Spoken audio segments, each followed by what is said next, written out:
Baik Bapak Ibu, di penghujung bulan ini masih di tema yang sama yaitu tuning in ya. Oke, bagaimana mendengar tuntunan Tuhan atau tuning in. Jadi tuning in itu kayak kita nyetel siaran radio, dipas-paskan supaya kita bisa mendengar siaran radionya dengan jelas. Nah ini kita mau berbicara, kita sudah belajar di sepanjang bulan ini supaya kita menyelaraskan hati kita sesuai dengan hatinya Tuhan. Supaya apa? Supaya kita bisa mendengar setiap tuntunan Tuhan di dalam hati kita ya. Oke, di di minggu yang keempat kita akan berbicara mengenai keakraban yang membuahkan kehidupan. Jadi keakraban seperti apa sih yang bisa membuahkan kehidupan? Intimacy that give life. Nah saya mau nanya dulu nih sama Bapak Ibu yang ada di sini ya. Nah kita terang-terangan dan jujur-jujuran aja ya. Saya pakai kacamata gak enak. Siapa yang di sini sudah Kristen dari lahir? Cung. Oh banyak juga ya. Yang baru 10 tahun? Yang sudah 10 tahun? Saya 13 tahun.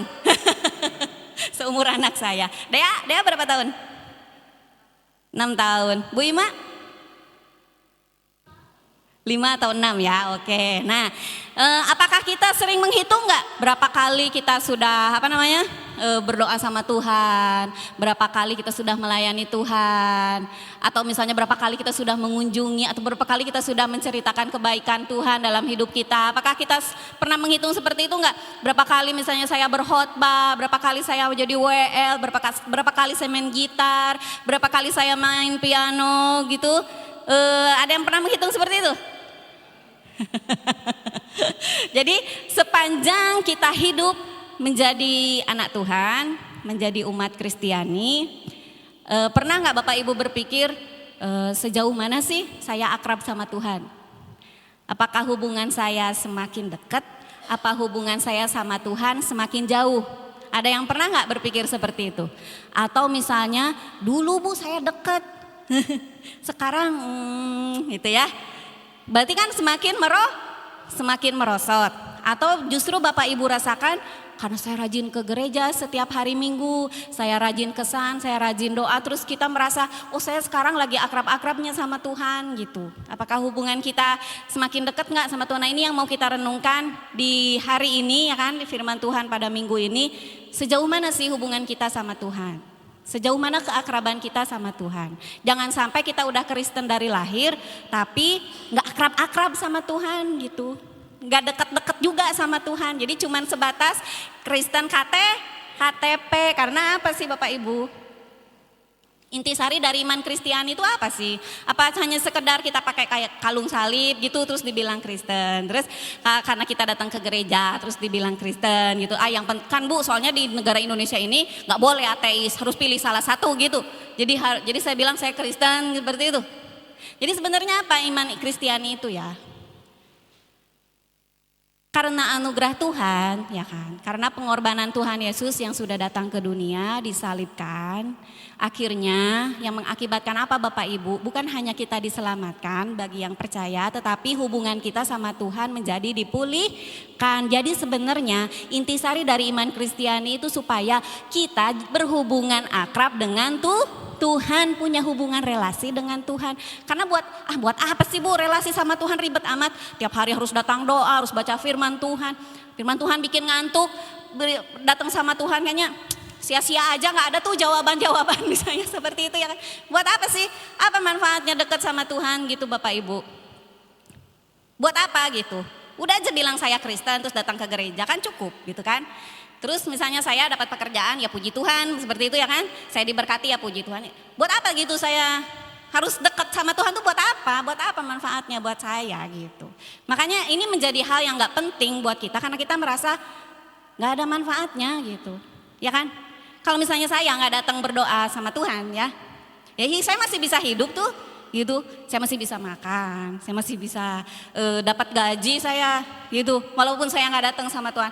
Ibaratnya saya nggak usah ke gereja lah, ya saya masih bisa tuh gitu kan. Jadi buat apa hubungan relasi sama Tuhan tuh? Kenapa kita harus menjadikannya sebagai hal yang terpenting dalam hidup kita dan menjadikan kita sebagai orang-orang yang memang pengikut Kristus, memang umat Kristen? Karena kenapa? Karena hidup kita bisa bermakna Pak Ibu.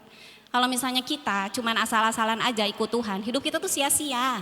Iya Bapak Ibu boleh kaya, boleh. Bapak Ibu punya banyak banyak anak, banyak usaha, banyak apa. Bapak Ibu merasa Bapak Ibu bahagialah sudah di bumi ini, tapi tetap tidak ada maknanya. Jadi buat apa hidup cuman sebentar ini harus ikut Tuhan gitu ya kan. Semuanya sudah lancar, tapi satu hal hidup itu menjadi tidak bermakna. Kenapa hidup itu bisa bermakna? Kita sudah belajar ya di bulan-bulan yang lalu. Seperti apa sih hidup yang bermakna itu? Hidup yang berbuah, hidup yang menjadi berkat, hidup yang berbahagia, hidup yang penuh dengan damai sejahtera. Mau gak ibu punya gaji 10 juta tapi ibu habisin di rumah sakit buat bayar cuci darah? Hah? Atau bapak ibu punya gaji 5 juta tapi bapak ibu sehat terus penyakit bapak ibu cuman kulit panuan aja, mau? Tapi hubungan bapak ibu sama suami istri itu bahagia, happy, sama tetangga happy, ya kan? Penyakit Bapak Ibu cuman apa sih? Paling ketombean, ya. Bapak Ibu diberikan kesehatan, damai sejahtera, anak sehat, orang tua sehat, keluarga sehat semua. Tapi gaji Bapak Ibu cuma 5 juta, kira-kira happy nggak? Damai sejahtera nggak ya? Terus Bapak Ibu bisa ngasih ke gereja, Bapak Ibu bisa memberkati orang-orang di sekitar Bapak Ibu, ya kan? Bisa ngasih buah, bisa ngasih apa buat tetangga-tetangga Bapak Ibu. Semuanya hidup rukun, sejahtera. Enak nggak hidup kayak gitu? Tapi gajinya cuma 5 juta, enak kan? Nah itulah hidup yang bermakna, berbahagia dan berbuah Bapak Ibu. Tapi itu hanya bisa dikerjakan kalau apa? Kalau dekat sama Tuhan, kalau nggak dekat sama Tuhan nggak bisa. Terus menjadikan doa kita efektif ya, kita udah belajar. Kalau hubungan kita dekat sama Tuhan, doa-doa kita tuh nggak ada yang sia-sia. Doa-doa kita tuh akan efektif. Dan doa kita tuh akan selaras sama kehendak Tuhan. Gak akan kita ngedoain orang supaya sakit, supaya jatuh bangkrut, gak akan. Tapi kita akan mendoakan orang supaya semakin lebih baik. Tuhan, ampunilah kesalahan. Orang yang nyakitin kita ya, kita bisa doain gini. Ampunilah kesalahannya, seperti Tuhan Yesus waktu disalib. Ampunilah kesalahan dia karena mereka tidak tahu apa yang mereka lakukan. Bapak Ibu bisa berdoa seperti itu loh. Enak gak punya perasaan seperti itu? Enak, gak ada pendendam. Damai gak hidupnya kalau gak punya kepahitan? Damai loh, jangan macam-macam. Saya punya tetangga itu kepahitan, hidupnya kurus kering Bapak Ibu. Tapi ada yang gemuk karena setiap disakitin dia, apa sih gak ngaruh katanya gitu ya kan. Jadi damai sejahteranya tuh gak terganggu, dia tetap happy, dia tetap gendut ya kan. Karena doa-doa kita efektif. Gak ada yang sia-sia Bapak Ibu. Terus membuat kita peka sama tuntunan Tuhan, ini yang sangat penting. Apalagi nih kalau kemarin dicontohkan cari pasangan hidup ya Pak. Buat remaja-remaja ini kita mau ngambil keputusan Pak Ibu. Keputusan yang kecil, keputusan yang besar, kita sangat perlu tuntunan Tuhan. Jangan sampai Tuhan bilang lebih bagus ke kanan nih, tapi kita ke kiri dulu Tuhan. Kita harus nyasar belok kanan, belok kiri ya kan. Masuk jurang dulu, naik gunung dulu, padahal jalannya Tuhan lurus gitu kan. Nah jadi akhirnya kita balik lagi sama jalannya Tuhan, tapi harus capek dulu, harus kurus kering dulu, harus bangkrut dulu gitu kan. Karena kita mengambil keputusan kita sendiri. Enak banget kalau misalnya Tuhan tiba-tiba ngasih petunjuk dalam hati dan pikiran kita. Kalau misalnya ada orang yang banyak berbisnis nih, apalagi orang pengusaha ya. Jangan, kalau Tuhan bilang dalam hati kita, jangan. Wah enak banget loh itu dituntun Tuhan, gak jadi kita bangkrut, gak jadi rugi ya kan. Atau misalnya ikuti dia, ajak ngobrol, deketin, misalnya gitu kan, tuntunan Tuhan tuh, deketin. Terus misalnya Bang Melki ini mau cari jodoh ya kan, pinta dulu tuntunan Tuhan, dan terus peka hatinya sama tuntunan Tuhan ya, deketin katanya. Coba cari info tentang dia, langsung itu Melki dapat pendamping yang takut akan Tuhan, yang akan membawa Melki lebih dekat lagi sama Tuhan. Itu makanya perlu tuntunan. Jangan sampai nanti karena kita nggak peka sama tuntunan Tuhan, akhirnya cari pasangan yang membuat kita semakin terjerumus ke dalam jurang masalah Bapak Ibu, karena kita jauh daripada tuntunan Tuhan. Jadi sangat penting kali loh Bapak Ibu. Ini hal yang benar-benar penting dalam hidup kita supaya kita tuh dekat sama Tuhan. Terus kalau kita mau bilang saya itu pengikut Kristus, cari hubungan dulu sama Tuhan. Jalin relasi dulu sama dia, karena dia yang akan menunjukkan jalan yang benar buat kita. Dan akhirnya kehidupan kita akan berbahagia dan berkenan. Pengen kan hidup berbahagia? Jangan melihat berbahagia itu hanya dari berkat ya. Hanya karena gaji saya 5 juta belum berbahagia, nantilah tunggu 10 juta berbahagia, ya enggak gitu. Makanya apa yang saya bilang tadi, gaji boleh 1 triliun boleh, tapi Bapak Ibu koma di rumah sakit kan enggak mau. Jadi 1 triliun itu hanya untuk anak cucu diwariskan. Jadi Bapak Ibu punya berkat, boleh kalau misalnya itu membuat kita memang bisa menjadi berkat buat orang lain, ya kan. Jadi nggak salah orang kaya itu. Justru Tuhan itu pengen anak-anaknya tuh kaya-kaya.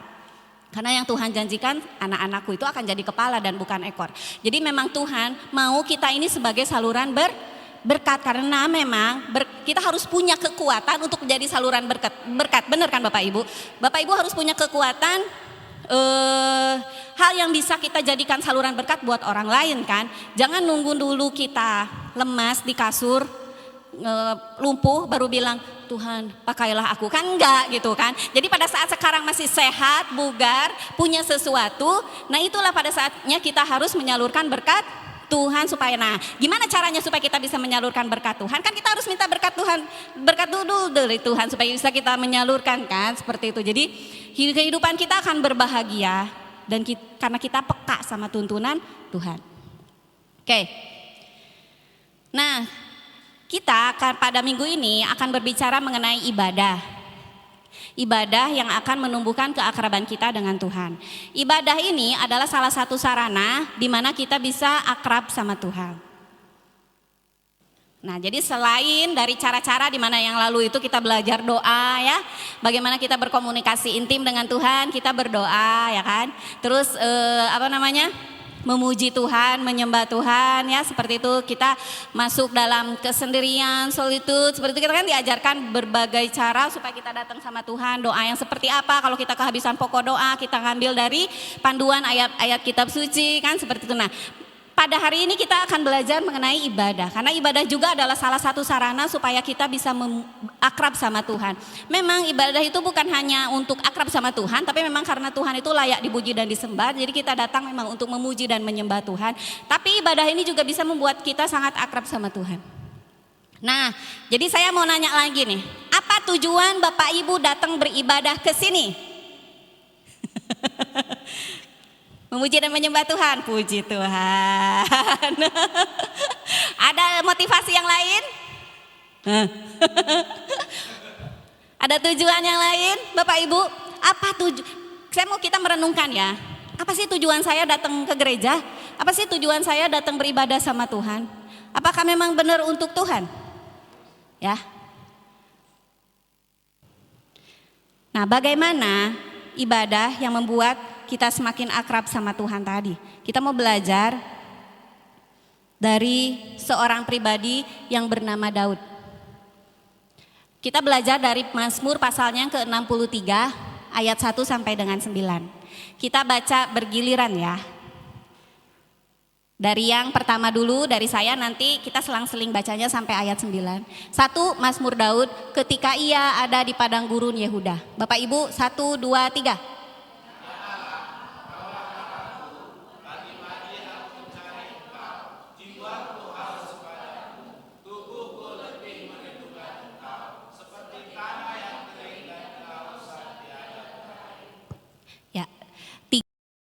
Aku mengarahkan mataku padamu di tempat kudus untuk melihat kekuatanmu dan kemuliaanmu. 4, Bapak Ibu 1, 2, 3. Sebab kasih setiamu lebih baik daripada hidup, bibirku akan memegahkan engkau. Oke, 5. Demikianlah aku mau memuji engkau seumur hidupku dan menyebut namamu dengan tangan terangkat. 6.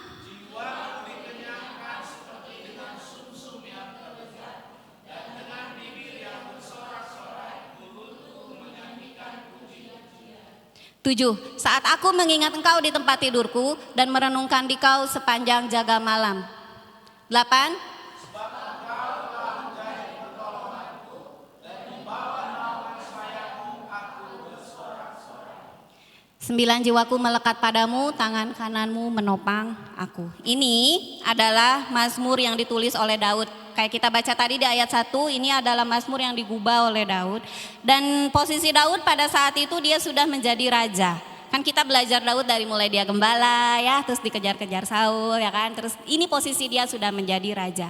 Dan dia menggubah ini itu di padang gurun Yehuda. Jadi bukan di istananya yang megah, tapi di padang gurun Yehuda. Ya. Nah, di sini latar belakang daripada kitab ini. Ya, jadi kalau kita baca lagi ya, kita kan baca tadi sampai ayat 9 aja. Kalau kita baca di ayat 12, peristiwa ini adalah ketika Daud sudah menjadi raja. Dan di 2 Samuel 15 ayatnya yang ke-17, Daud itu di padang gurun Yehuda ngapain sih? Lagi jalan-jalan, healing-healing gitu. Dia lagi dalam pelarian, Bapak Ibu. Dia lagi dalam pelarian karena dia dikejar-kejar sama Absalom anaknya. Jadi anaknya, anak yang sangat dicintainya ini kudeta ya. Kudeta mau menjatuhkan Daud. Kalau kita semua udah dengar ceritanya ya, udah tahu kita semua. Absalom ini mau mengambil kekuasaan daripada Raja Daud. Terus dia ini sudah mengambil banyak hati daripada rakyat. Jadi sebelum rakyat datang sama Daud untuk minta diberikan nasihat, Absalom ini sudah nyegat dulu di gerbang depan ya. Jadi kalau aku jadi raja, aku akan memberikan. Jadi gitulah dia Kalau sekarang itu pemilu apa namanya? Ya dia lagi berjanji-janji manis gitu ya kan. Tapi berhasil, dia jadi berhasil mengambil hati daripada orang-orang yang dulunya memihak Daud akhirnya jadi memihak Absalom. Dan itu terdengar oleh Daud sehingga sebelum dia akhirnya, kan kalau dulu kalau raja kalau mau dijatuhkan yang harus dibunuh, bener kan Bapak Ibu? Kan gak nunggu dulu sakit dulu dong, mati dulu dong, kan enggak. Jadi kalau saya mau kudeta saya harus bunuh dulu raja saya sebelumnya baru saya bisa menjadi raja. Jadi sebelum Daud ini dibunuh oleh anaknya sendiri, dia melarikan diri berserta dengan pasukan yang masih memihak dia melarikan diri ke padang gurun Yehuda. Nah, kalau misalnya kita nih ada di posisi seperti itu Pak Ibu. Nah, kenapa ini kita belajar mengenai Daud ya? Kalau kita mencari di dalam Alkitab. Di dalam Alkitab itu ada 3 pribadi yang berkenan di hati Tuhan. Benar ya? Yang pertama adalah Tuhan Yesus sendiri, yang kedua adalah Henok, dan yang ketiga adalah Daud. Kalau kita lihat Daud ini, dia sebenarnya pekerjaannya sekuler, benar ya kan? Kalau sekarang kan kita ngomongnya sekuler ya. Kalau Henok kan udah jelas-jelas dia nabi, terus kayak Yeremia, Yesaya kan semua nabi ya kan Pak. Jadi semua orang-orang yang bernubuat. Tapi Daud dia tuh raja. Jadi dia tuh puncak daripada pemerintahan. Kalau di kita tuh presiden lah ya. Tapi kenapa ini orang yang di dunia sekuler kok bisa berkenan di hati Tuhan? Dia adalah 3 pribadi yang dibilang Tuhan, Daud adalah orang yang berkenan di hatiku, ya kan? Jadi kita mau belajar kenapa pribadi Daud sampai bisa berkenan di hati Tuhan. Dia di posisi ketiga setelah Tuhan Yesus loh. Padahal banyak lagi nabi-nabi di dalam Alkitab itu kan banyak banget kan. Tapi kenapa Daud yang disebutkan? Dia berkenan di hati Tuhan. Sampai dia kenapa? Karena pada saat dalam kesulitan seperti ini Bapak Ibu, dalam masa sukar yang seperti ini, dikejar-kejar anaknya sendiri, mau dibunuh, udah gitu kalau yang pro sama anaknya ada kerajaan lain, dia di padang gurun Yehuda loh Bapak Ibu. Banyak loh musuhnya Daud, jangan salah. Kalau ada musuhnya Daud tahu Daud lagi bersembunyi di padang gurun Yehuda, ya diserang lah cepet-cepet ya kan. Jadi dia itu keadaannya tuh lagi dalam keadaan yang bahaya juga. Harusnya, wajarnya ketakutan, bener dong. Terus kalau saya jadi raja, pasti banyak juga yang bersekutu sama saya kan. Ya banyak juga loh yang sekutunya Daud, teman-temannya Daud. Ya minta tolong ya wajar lah, ya kan. Kalau Bapak Ibu jadi raja terus dikejar-kejar, terus difitnah, Bapak Ibu kan pasti cari pertolongan gitu. Bagaimana supaya posisi saya bisa kembali lagi ke istana, bagaimana supaya saya bisa menghancurkan Absalom ini yang sudah memberontak sama saya, kan seperti itu kan wajarnya. Tapi apa yang dilakukan oleh Daud? Dia datang beribadah kepada Tuhan dan memuji-muji dia, nggak ada di pikiran dia minta tolong sama Tuhan. Bapak Ibu baca dari ayat 1 sampai dengan 9 tadi, ada nggak kata-kata Tuhan tolonglah aku, kembalikanlah aku ke istana? Kan nggak ada kan? Di manakah pertolonganmu Tuhan, aku memerlukannya segera? Kan tidak ada kan. Tapi dia justru memuji-muji Tuhan. Aku baca ini, aku lagi membayangin Daud ini lagi happy. Kenapa? Karena dia itu mengingat kasih setia Tuhan, betapa baiknya Tuhan, Engkau menolong Daud ya kan, menopang Daud. Ternyata Daud menggubah ini pada saat dia lagi di dalam kesukaran Bapak Ibu, tapi dia masih bisa memuji-muji Tuhan sampai seperti itu. Oke. Jadi makanya Daud berhubungan akrab sama Tuhan. Makanya kenapa Daud orang yang berkenan di hati Tuhan. Tokoh yang ketiga yang berkenan di hati Tuhan di sepanjang sejarah Alkitab adalah Daud, ya kan? Kenapa? Karena dia akrab banget sama Tuhan. Dia sangat Tuhan sukai. Kenapa? Karena Tuhan itu jadi fokus utamanya Daud.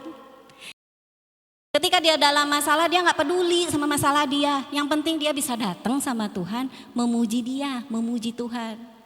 Yang penting pikiran dia tuh pagi-pagi tuh aku cuman perlu Tuhan aja. Dia bilang seperti itu kan, pagi-pagi benar aku mencari Engkau, jiwaku haus. Jadi pagi-pagi itu bukan WA yang dibacanya Bapak Ibu. Bukan masak yang dipikirnya Bapak Ibu. Pagi-pagi itu yang dia cari itu Tuhan. Nah, pada saat kita datang beribadah Bapak Ibu, apa sih yang jadi fokus utama kita datang beribadah? Apa sih yang jadi tujuan, makanya tadi ditanya ya, apa sih yang jadi tujuan kita datang beribadah? Kalau Daud kan langsung tujuannya langsung Tuhan kan. Dan aku mencari Engkau Tuhan. Pagi-pagi benar aku mencari Engkau. Kita datang beribadah ke tempat ini, apa sih yang kita cari gitu? Apa yang jadi fokus utama kita? Apakah Tuhan memang? Atau apa sih yang bisa aku dapat? Apa aku kalau aku datang nih, udah cantik, udah dandannya pun 2 jam. Apa sih yang aku dapat daripada gereja? Apa sih yang aku dapat? Apakah aku dapat pujian? Apakah aku dapat berkat? Apa aku dapat kerjasama bisnis nih yang baru nih gitu. Atau misalnya aku ke gereja karena aku pengen ketemu temen. Atau aku pengen ke gereja karena aku pengen ketemu si ini, ketemu si itu gitu ya kan. Atau misalnya aku pengen karena ya disuruh pendeta kemarin, pendetanya udah ke rumah. Jadi apa tujuan kita sebenarnya datang beribadah Bapak Ibu? Menginjakkan kaki di lantai gereja ini apa sebenarnya tujuan kita? Ini yang lebih parah, menyalurkan hobi. Ini saya mau nyindir pemain musik nih. Apa kita datang ke sini sekedar menyalurkan hobi aja? Karena saya senang main gitar, jadi supaya saya bisa main gitar terus gitu ya kan. Supaya permainan musik saya semakin bagus, atau misalnya saya senang nyanyi jadi saya bisa menyalurkan hobi saya, suara saya yang menggelegar gitu misalnya seperti itu ya kan. Atau saya lagi beli kebaya baru jadi supaya saya bisa pamer kebaya baru misalnya seperti itu. Jadi apa sih fokus kita, utama kita datang ke gereja? Kalau itu yang jadi fokus kita sendiri ya kan. Ya supaya saya bisa jadi, supaya saya dapat berkat, supaya saya bisa dapat kerjasama, supaya saya bisa dapat uang, supaya saya dapat apa sih yang saya dapat dari gereja. Jadi itu adalah namanya fokus ibadah kita itu hanya untuk diri kita sendiri. Beda sama Daud. Kalau Daud datang beribadah langsung cari Tuhan. Dia fokusnya hanya fokus untuk cari Tuhan, bukan cari berkat Bapak Ibu ya. Karena dia nggak datang minta sama Tuhan, Tuhan tolong kembalikan posisi istana saya, Tuhan tolong kembalikan jabatan saya. Kan nggak ada di dalam Mazmur Daud yang seperti itu kan. Ibadah dengan fokus pada diri sendiri tidak akan membuahkan keakraban dengan Tuhan. Selama-lamanya Bapak Ibu jadi umat Kristen, kalau setiap datang ke gereja fokusnya hanya diri sendiri, apa yang saya dapat, apa yang saya miliki, apa saya dapat pujian, nggak akan Bapak Ibu akrab sama Tuhan ya. Memang kalau kita datang beribadah, kalau kita datang ibadah sungguh-sungguh, memang berkat akan tercurah. Karena carilah dahulu kerajaan Allah, maka semua akan ditambahkan. Semua banyak janji dalam firman Tuhan yang mengatakan kalau kita ibadah dengan sungguh-sungguh, berkat pun akan mengikuti. Tapi bukan serta-merta itu jadi fokus utama kita Pak Ibu ya. Jadi hati-hati, fokus utama kita untuk datang sama Tuhan hanya untuk mencari Tuhan. Bapak Ibu bangun pagi-pagi, saya juga ini tersindir banget nih, saya juga kalau bangun pagi-pagi membuka WA, nanti ada WA apa ya tadi malam yang belum kebaca gitu ya kan. Tapi bahaya juga kalau gak baca WA. Saya kemarin doa pagi, Eliza, sekarang saya gak baca WA, saya langsung aja main mandi, gak baca pengumuman. Jadi kayak mana ini, serba salah ya kan. Jadi bangun pagi, carilah Tuhan terlebih dahulu. Kita ikutin tipsnya Daud ya. Kalau Daud bisa disertai Tuhan, Daud bisa berkenan di hati Tuhan, kita ikutin aja tips-tipsnya dia. Kok repot-repot amat gitu ya kan. Carilah Tuhan terlebih dahulu. Tundukkan kepala, datang sama Tuhan, mengucap syukur sama dia. Menyerahkan sepanjang hari ini kepada dia. Fokus utama Daud adalah mencari Tuhan. Di ayat kedua tadi ya, pagi-pagi mencari Engkau, jiwaku haus kepadamu, tubuhku letih merindukan Engkau seperti tanah yang kering, kehausan yang tiada berair. Jadi Daud itu menggambarkan perlunya, pentingnya Tuhan dalam hidup dia itu adalah seperti orang yang haus banget. Kalau air ya, kalau Bapak Ibu air itu bukan kebutuhan yang kalaupun nggak ada air nggak apa-apa gitu. Enggak kan? Air itu adalah kebutuhan yang sangat-sangat penting. Karena di dalam Medical News Today, orang bisa bertahan hidup 3 minggu kalau nggak makan. Bapak Ibu boleh puasa, boleh sok, ini ada nih. Mau puasa 3 minggu bisa katanya ya, tanpa makanan. Tapi kalau hidup tanpa air hanya bisa bertahan 3 hari aja. Jadi kalau mau puasa 3 minggu boleh, tapi minum ya. nanti ini sudah tidak ini. Jadi dalam Medical News Today, air ini kita hanya bisa bertahan 3 hari aja. Berarti air ini sangat penting dalam hidup kita. Seperti itulah Daud menggambarkan Tuhan dalam hidup dia. Kayaknya penting banget Tuhan itu dalam hidup dia. seperti air ya, seperti dia memerlukan air dalam hidupnya. Nah, kalau gitu gimana dengan kita? Penting gak sih Tuhan dalam hidup kita? Kalau kita mementingkan Tuhan, kita akan memprioritaskan dia otomatis. Tapi kalau kita mementingkan anak ya, mementingkan makanan, ya itu prioritas kita ya. Ya cari anak, cari makanan gitu ya kan. Kelihatan dari bangun pagi lah, apa sih yang kita cari, itulah yang jadi prioritas kita. Ya, jadi Bapak Ibu, kita mau belajar daripada si Daud ini. Apa yang perlu kita lakukan? Kita tempatkan dulu, fokuskan dulu sama Tuhan. Kita mau datang ke ibadah, kita mau cari Tuhan, bukan cari berkat. Berkat mengikuti kalau kita ibadah sungguh-sungguh. Jadi memang kita mau cari Tuhan. Kita datang setiap hari beribadah kepadanya secara pribadi, bukan karena kita pengen checklist ya di ibadah harian supaya ketahuan, oh jemaatku berdoa. Bukan ya, tapi kita memang checklist di ibadah harian itu kenapa? Karena kita memang mencari Tuhan. Pagi-pagi kita datang cari Tuhan. Seperti Daud. Jadi awali setiap hari dengan datang beribadah kepada Tuhan. Dan di dalam gereja jangan hanya mencari berkat, tapi kita mau datang memuji-muji Tuhan. Jadi ini tips yang pertama, kalau Bapak Ibu mau datang ibadah dan ibadah ini menjadi tidak sia-sia, Bapak Ibu yang pertama cari dulu Tuhan. Maka ibadah ini gak akan sia-sia. Kemudian yang kedua, mengingat kebaikan Tuhan di dalam kehidupan kita, di dalam segala keadaan. Segala keadaan berarti ya happy, yang lagi dalam masalah ya tetap mengingat kebaikan Tuhan. Itulah namanya iman Kristiani. Iman Kristiani itu apa sih? Kalau dalam kesukaran masih bisa bersyukur itunya, ya. Orang yang punya iman dalam kesukaran, ya masih bisa bersyukur. Orang Kristen itu, aku lihat di Reels ya kan, setiap hari harus selalu ada yang disyukuri. Karena bernapas pun dia bisa bersyukur, tuh ya.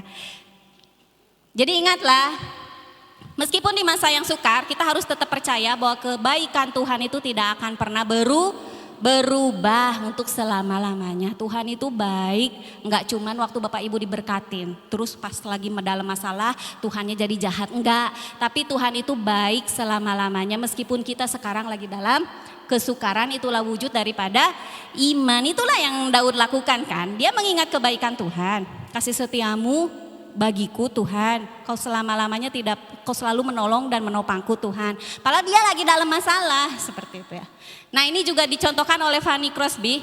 Kalau ada yang pernah mendengar khotbah pembembang ini, si Fanny Crosby ini sering kali diceritakan ya. Ada yang tahu ini siapa? Ada yang masih ingat gak? Ya, dia adalah seorang penggubah lagu yang lahir tahun 200 tahun yang lampau. Dia sudah mengubah lagu pujian, ya, lagu untuk di gereja, lagu pujian sebanyak berapa? 5 lagu, 10 lagu, 100 lagu, 8.000 lagu pujian. Wow, keren ya. Terus kenapa dia matanya bulat gitu, serem Bu? Dia buta. Jadi ceritanya dia itu lahir. Dia tuh lahir dan pada saat di usianya 3 minggu masih bayi merah ya kan. Dia itu bengkak matanya. Jadi mengalami kebengkakan mata, terus sama orang tuanya tuh dia lahir dari keluarga yang miskin. Sama keluarganya dibawa ke dokter, tapi waktu itu dokter yang datang tuh bukan dokternya, tapi asistennya. Jadi si asisten dokter ini salah ngasih salep. Yang dikasihnya itu salep buat otot. Ya, jadi Bapak Ibu jangan coba-coba nanti naruh counterpen di mata ya, nanti langsung buta. Nah pada saat itu juga seketika dia langsung buta Bapak Ibu. Nah, jadi dia buta dari sejak dia masih bayi. Habis gitu dia disekolahkan di sekolah tunanetra. Di sekolah tunanetra dia akhirnya sampai lulus di sana. Dia ketemu sama pasangan hidupnya yang sama-sama tunanetra dan pengajar guru musik. Dan dia pun pengajar guru musik dan mereka menikah. Jadi mereka punya anak, satu-satunya anak, anaknya cewek. Belum 1 tahun sudah meninggal. Nah dalam kehidupan yang seperti itu Bapak Ibu, masih bisa gak kita memuji Tuhan dalam keadaan gelap gulita, buta ya kan. Terus banyak sekali masalah. Oh ya waktu dia masih kecil pun umur 1 tahun bapaknya meninggal. Berarti dia hanya diasuh oleh ibunya karena dia jadi anak yatim seperti itu ya. Jadi dalam kehidupan yang seperti itu masih bisa gak kita bersyukur. Kalau kita mungkin hidup tunanetra seperti ini, udahlah gitulah kan. Mau bersyukur apa lagi sih gitu. Seperti itu kan. Tapi dia apa Bapak Ibu? Dia gak memikirkan kesulitannya, masalahnya, sakit penyakitnya, anaknya yang diambil Tuhan, ya kan? Tapi apa? Dia tetap memuji Tuhan sampai dia membuat 8.000 lagu yang sampai saat ini masih dinyanyikan di berbagai gereja. Lagunya lagu ini sering kali dibawain Bu Inop. Ku berbahagia, yakin teguh, Yesus abadi kepunyaanku, aku miliknya, ku ditebus, ciptaan baru, Roh Kudus. Refnya yuk bahasa Inggris. This is my story, this is my song, praising my Savior all the day long. This is my story, this is my song, praising my Savior all the day long. Kupikir yang menciptakan lagu Ku Berbahagia ini ya orang yang happy-happy, ya kan, kalau dilihat dari liriknya, ya kan? Ternyata orang buta yang mengalami masa yang tragis di dalam hidupnya masih bisa bilang ku berbahagia loh Bapak Ibu. Kita yang sudah sehat seperti ini, ya kan, kena peluk sedikit aja udah ngomel-ngomel sama Tuhan ya. Orang yang punya cacat seperti ini aja masih bilang ku sangat berbahagia, inilah hidupku, inilah kisah hidupku, memuji Tuhan di sepanjang hari. Inilah laguku, memuji juru selamatku di sepanjang hari. Seperti itu Pak Ibu. Hidupnya happy lah, hidupnya bahagia banget kalau seperti itu ya. Meskipun dia memiliki keterbelakangan, tidak sempurna hidupnya, tidak diberkati juga karena mereka berasal dari keluarga yang miskin, tapi bisa memuji seperti ini berarti kan hatinya penuh damai sejahtera, bisa menciptakan lagu Ku Berbahagia, ya kan? Jadi sebenarnya happy di dunia ini gak tergantung dari materi Bapak Ibu. Gak tergantung dari keadaan fisik juga, bukan berarti Bapak Ibu jelek terus Bapak Ibu harus sengsara, enggak gitu. Jadi gak tergantung dari semua itu. Hanya kedekatan kita sama Tuhan yang membuat kita punya damai sejahtera. Jadi itu yang sebenarnya kunci utama kalau Bapak Ibu mau hidup seperti di surga. Datanglah kerajaanmu, jadilah di bumi seperti di surga. Jangan nunggu nanti kita happy baru di surga, jangan. Tapi kita juga di bumi ini mau happy, caranya gimana? Dekat dulu sama Tuhan Pak Ibu. Jalin dulu hubungan relasi sama dia. Ya Daud sama halnya seperti Fani Crosby tadi, Daud tidak mengarahkan matanya kepada kesukaran. Dia mengarahkan matanya hanya ke tempat kudus. Jadi dia nggak peduli si Absalom mengkhianati dia pun kayaknya dia nggak peduli, ya kan? Mau dia di dalam padang gurun, nggak di dalam istana. Di padang gurun di mana tempat tidurnya Pak Ibu? Nggak adanya dia bawa kasur ke sana, ya kan? Kupikir pun nggak bawa tenda dia juga, ya kan? Nggak ada tempat yang nyaman di padang gurun itu. Tapi apa? Dia hanya mengarahkan matanya sama Tuhan, dan dia masih bisa memuji Tuhan, berarti enak hatinya, enak, adem hatinya, nggak apa ya, nggak bersungut-sungut gitu, hatinya nggak penuh sungut-sungut. Untuk melihat kekuatan dan kemuliaan Tuhan, sebab kasih setiamu lebih baik daripada hidup, bibirku akan memegahkan kau. Ini Daud masih bisa bilang seperti itu. Nah, balik lagi sama kita. Kalau kita datang beribadah, mata kita tertuju kemana sih?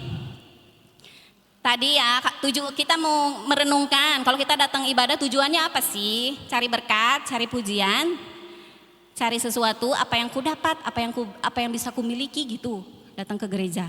Nah yang kedua kita juga mau merenungkan, kalau kita mau datang ke gereja kita mau lihat apa sih, mata kita tertuju kemana? Tertuju ke WL, kalau WL-nya itu aku mah nggak nafsu lah, aku mah nggak ini lagi lah, nggak punya antusias lagi memuji Tuhan, WL-nya itu terus. Yang khotbah sih ini enggak gitu. Aku mah main HP aja lah gitu, seperti itu. Atau misalnya, itu yang duduk di situ siapa ya? Kalau si itu aku nggak mau, aku pindah gitu ya kan. Jadi kalau orang yang seperti itu apa Bapak Ibu? Ya gampang kecewa. Makanya ada orang pindah gereja, ya itu Bapak Ibu. Setiap ada kekecewaan pindah. Pendetanya negur sedikit nggak mau, tersinggung. Atau pemain musiknya kacau balau, palas-palas sedikit, pindah cari yang bagus. Jadi apa tujuan kita datang ke ibadah, ya kan? Kalau mata kita hanya fokus sama yang indah-indah ya. Gereja harus ada bunga-bunganya, oh lantainya harus keramik, oh kursinya harus kursi besi ya kan. Harus, oh AC-nya harus 25, harus banyak, harus dingin. Oh harus ada makanannya, seperti itu. Nah jadi mau kapan akrabnya sama Tuhan kalau kita cari ke gereja yang seperti itu gitu. Kalau kita hanya sebatas ada orang yang mengecewakan sedikit, pindah gereja ya. Di mana-mana gereja ya sama Bapak Ibu. Yang di dalam gereja itu bukan malaikat, bukan manusia biasa yang banyak kekurangannya gitu. Jadi Bapak Ibu mau pindah ke gereja sana juga nggak jadi lebih baik gitu. Tetap aja ada orang yang nyakitin, ada yang nyinggung kita seperti itu ya. Semakin dekat kan semakin mudah untuk bergesekan. Wajar hal itu terjadi, tapi bukan itu fokus utama kita ke gereja, benar? Fokus kita ke gereja, mata kita tertuju sama Tuhan. Orang mau nyakitin kita, jungkir balik, bolak-balik, nyakitin kita yang gak ngaruh, gak efek. Datang lagi kita karena kita mau datang sama Tuhan. Kita mau datang mencari Tuhan, mata kita tuh fokusnya tertuju sama Tuhan. Bukan tertuju sama si Rolin, bukan tertuju sama Elisa, bukan tertuju sama Pastipan Bu Inop, bukan gitu. Awas ya kalau Bu Inop negur saya hari ini, enggak gitu. Ya mau negur ya silahkan tegur gitu kan. Ya pasti kan mau ngeritik saya, silahkan kritik saya. Tapi bukan itu fokus saya ke gereja. Fokus saya ke gereja adalah untuk memuji Tuhan, sama kayak si Fanny Crosby, sama kayak si Daud. Meskipun dia di padang gurun, dia tetap memuji betapa baiknya Tuhan. Jadi kita mau ikutin tips Daud lagi nih. Kalau Daud pagi-pagi cari Tuhan, kalau kita ke gereja, nanti ya next ya, ternyata ada lagi. Nah ini ada Donald Whitney, di dalam bukunya yang berjudul Spiritual Discipline of Christian Life, dia bilang kayak gini, worship is the response of a heart evoked by the beauty, glory, and allure of object of your mental focus holy God. Jadi penyembahan itu, ibadah merupakan tanggapan hati yang dibangkitkan oleh keindahan, kemuliaan, dan daya pikat dari apa yang menjadi fokus pikiran saudara, yaitu Allah yang kudus. Jadi kalau Bapak Ibu mau fokus memuji Tuhan, meskipun yang di depan ini pales-pales nggak karuan-karuan ya. Tapi kan enggak ya kan Pak. Meskipun misal ini kan nggak pernah di sini pales ya, bagus-bagus semua. Jadi meskipun ya kan yang datang jadi pelayan Tuhan cuman gitar kecrek-kecrek aja ya. Tapi kalau kita datang sama Tuhan, fokus kita adalah keindahan daripada ciptaannya Tuhan, kebaikan-kebaikan yang sudah Tuhan berikan buat kita, dan betapa agung dan mulianya Tuhan yang Dia menciptakan alam semesta ini yang memang layak dipuji dan disembah. Kalau itu fokus kita Bapak Ibu, mau yang di depan seperti apapun, kita tetap memuji Tuhan dengan segala yang kita punya, ya kan? Tidak mempengaruhi kita. Jadi apa yang perlu kita lakukan? Pusatkan perhatian kita sama keindahan, kemuliaan, dan kebaikan Tuhan yang sudah Tuhan berikan buat kita. Jadi datang ke gereja, kita fokuskan untuk kita memang benar-benar mencari Tuhan. Terus kita fokuskan untuk datang memuji Dia karena Dia sudah sangat baik dalam hidup kita. Itu tipsnya ya. Jadi gak usah kita lihat lagi kanan kiri, duduk mau di mana, mau depan belakang, mau siapapun WL-nya, mau siapapun itunya, itu jadi tidak berpengaruh lagi. Itu hanya sebagai sarana untuk menolong kita memuji Tuhan. Karena kan gak mungkin kalau di depan mau nyanyi Allah itu baik, terus kita di tengah-tengah nyari pujian sendiri, kan enggak. Jadi karena kita dibantu untuk memuji Tuhan, jadi kita dengan kata-kata yang mereka ucapkan, kita serap, kita renungkan, memang kita tujukan buat Tuhan untuk memuji Dia. Jadi gak ada lagi tuh yang memuji Tuhan dengan ongkang-ongkang ya kan, dengan duduk lipat tangan cuek acuh tak acuh seperti itu kan. Jadi gak seperti itu lagi ekspresinya. Maka hati kita akan meluap-luap dengan puji-pujian kepadanya ya.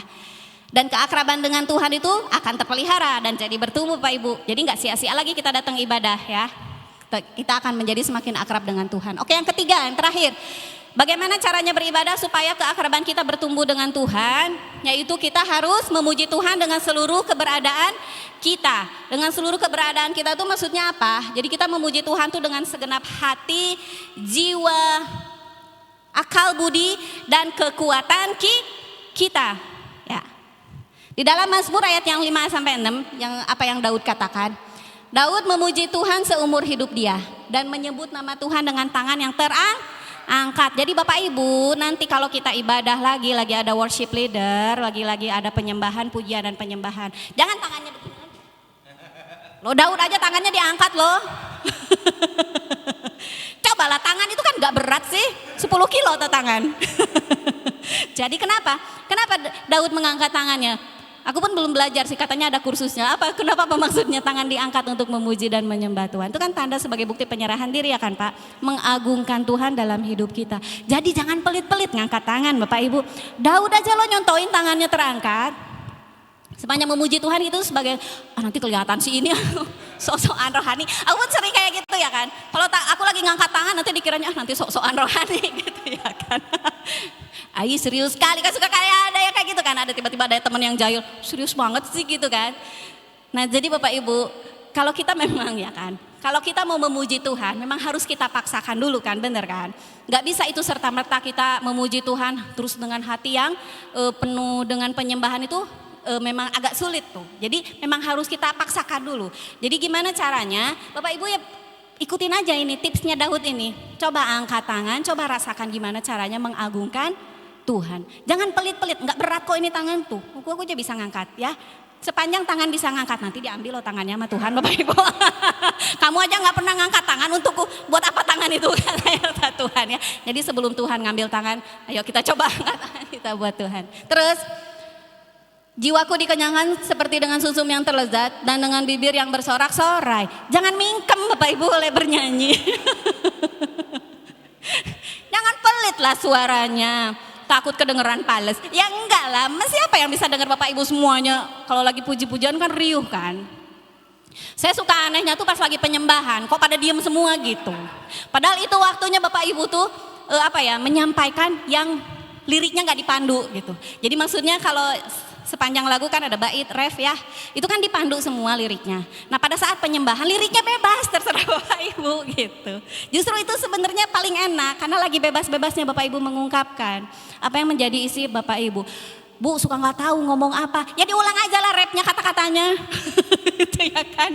Ya apalah yang bisa kita ceritakan. Yang penting mulutnya penuh dengan sorai, ikut bernyanyi. Makanya saya minta pemain musik ikut bernyanyi lah. Gue bilang kembing aja gitu ya kan. Mungkin memang lagi fokusnya record juga bisa sih ya, jadi dengan bibir yang bersorak-sorai ya. Dan di ayat 7 Daud merenungkan, berarti dia juga menyembah Tuhan di dalam roh. Dia merenungkan Tuhan di sepanjang jaga malam. Dan dia juga menyembah Tuhan di dalam jiwanya ya. Jadi tidak hanya dengan tangan, tidak hanya dengan mulut, tetapi dengan roh dan dengan jiwa ya. Daud menyembah Tuhan.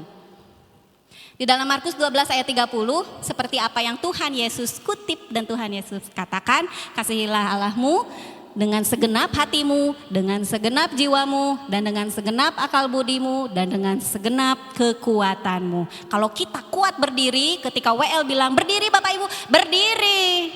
Jangan dulu WL-nya belum nyuruh duduk, udah duduk.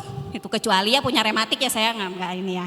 Kecuali memang punya penyakit kan, nggak masalah ya kan. Tapi kalau masih dengan pujilah Tuhan dengan kekuatanmu Bapak Ibu. Kalau masih kita kuat, ya kita lakukan untuk bagaimana caranya beribadah kepada Tuhan. Kalau masih bisa punya kekuatan untuk loncat, ya loncat Bapak Ibu. Jangan yang depan udah loncat-loncat semua. Kok kayaknya angkuh kali gitu ya kan, memuji Tuhan itu loh. Padahal Daud aja sampai dikira orang gila, betul ya kan Pak? Karena dia menari bergoyang, muter sana muter sini gitu. Sampai entah bajunya pun entah kemana, itu Daud.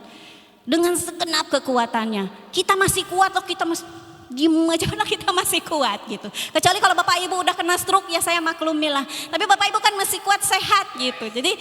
Jadi mulai minggu depan jangan sampai saya lihat lagi ya, diem aja nggak tepuk tangan ya. Amin. Kita mau ngikutin Daud ya kan, supaya ibadah kita nggak sia-sia. Masa kita mau datang beribadah sia-sia? Ya, ada satu lagi cerita yang diceritakan Pak Bambang sebelum saya tutup. Jadi dia itu, ini juga sering diceritakan di khotbah sih. Jadi ada orang yang lagi bermimpi. Orang ini lagi bermimpi, diajak malaikat datang ke gereja. Nah, jadi dia mimpi ya, lagi mimpi nih, bukan asli ya. Mimpi diajak ke gereja sama malaikat. Terus dia melihat banyak pemain musik main musik gitu. Rame gitu kan. Main musik penuh komplit pemain musiknya. Terus dia juga melihat WL-nya itu lagi nyanyi dengan banyak gaya ya kan. Terus singer-singernya, terus jemaatnya pun banyak kali lagi bernyanyi. Cuman satu masalahnya, apa? Gak ada suara apa-apa. Jadi orang ini datang melihat gereja lagi ibadah tapi gak ada suaranya. Terus orang ini nanya sama malaikatnya, kok gak ada suaranya ya? Kurang digedein gitu. Kok gak ada suaranya? Terus malaikat jawabnya apa? Ya memang kayak gitu, di surga gak kedengeran suara mereka katanya. Jadi mereka itu memang alat musik gak kedengeran, suara apapun gak kedengeran. Mereka memang kesannya seperti memuji dan menyembah Tuhan. Tapi hati dan pikiran mereka menerawang entah kemana-mana katanya. Jadi suaranya gak nyampe Pak Ibu. Jadi pemain musik fokus ke chord ya, fokus salah fales ya kan. WL pun fokus sama apa yang dikomandankan sama si musik leadernya ya kan. Singernya fokus takut fales dan jemaatnya fokus mikirin jemuran, mikirin masakan. Jadi nggak nyampe suaranya ke surga Pak Ibu. Ini sebenarnya sindiran juga buat kita ya. Kadang-kadang kan kita memang memuji Tuhan sepertinya dengan segenap hati sampai loncat-loncat sampai tepuk tangan. Tapi sebenarnya fokus utamanya tuh diri sendiri. Oh suara saya bagus. Oh narinya saya bagus gitu. Oh saya pokoknya fokusnya hanya diri sendiri aja. Nggak adanya mereka memuji Tuhan fokusnya buat Tuhan tuh nggak ada gitu. Jadi ya percuma aja Bapak Ibu mau datang ibadah kita. Saya nih udah 40 tahun ya. 40 tahun datang ke gereja ya percuma, gak ada keakraban, gak ada relasi sama Tuhan kalau ibadahnya hanya seperti itu terus. Jadi mulai sekarang ya maupun pemain musik sama jemaat yang dikasih Tuhan yang datang beribadah kepada Tuhan, mulai sekarang kita mau fokus ya, jangan fokus sama orang-orang di sekitar, jangan lagi memperdulikan berkat atau misalnya aku mau ke gereja karena aku mau cari berkat, enggak, jangan. Tapi kita memang fokus mau mencari Tuhan, kita memang mau fokus memuji, mengingat kebaikan Tuhan dan memuji-muji Tuhan seperti apa yang dilakukan Daud, sehingga Daud dikatakan orang yang berkenan di hati Allah. Daud orang yang berkenan di hati Allah karena Daud mengasihi Tuhan ya. Nah inilah tema bulanan kita tuning in. Jadi gimana kita menyelaraskan hati kita sama hatinya Tuhan supaya kita bisa jadi peka mendengar tuntunan Tuhan. Kalau kita peka mendengar tuntunan Tuhan, enak banget Bapak Ibu. Bapak Ibu gak akan salah jalan dalam mengambil setiap keputusan. Selalu itu adalah keputusan yang sesuai dengan kehendak Tuhan. Nah kita sudah belajar di dalam bulan ini praktek-praktek yang bisa membangun keakraban kita dengan Tuhan ya. Jangan ini hanya selewat aja, kita coba praktekkan. Ya, coba dipraktekkan supaya hidup kita berubah. Hidup kita berubah, hidup kita menjadi lebih bermakna. Enggak seperti hidup yang sama seperti dulu lagi. Prakteknya yang pertama kita coba lakukan kesendirian solitude tadi ya. Cari waktu yang tepat, cari tempat yang terbaik, cari waktu yang terbaik. Kapan Bapak Ibu fitnya, mau pagi mau malam terserah ya. Cari waktu yang terbaik, terus atasi semua gangguan. Bapak Ibu lagi sibuk di pagi ya udah jangan ngambil di pagi. Ambil di malam, di mana kita tidak sibuk ya. Terus kalau misalnya Bapak Ibu kehabisan pokok doa, di dalam Alkitab ada banyak kali pokok doa. Ya, kemarin Pak Stephen yang contohkan, cobalah ngambil dari kitab Mazmur ya Bapak Ibu. Di dalam kitab Mazmur itu bisa jadi panduan kita di dalam berdoa. Dan yang minggu ini kita mau melakukan ibadah-ibadah kita supaya ibadah-ibadah kita tidak sia-sia.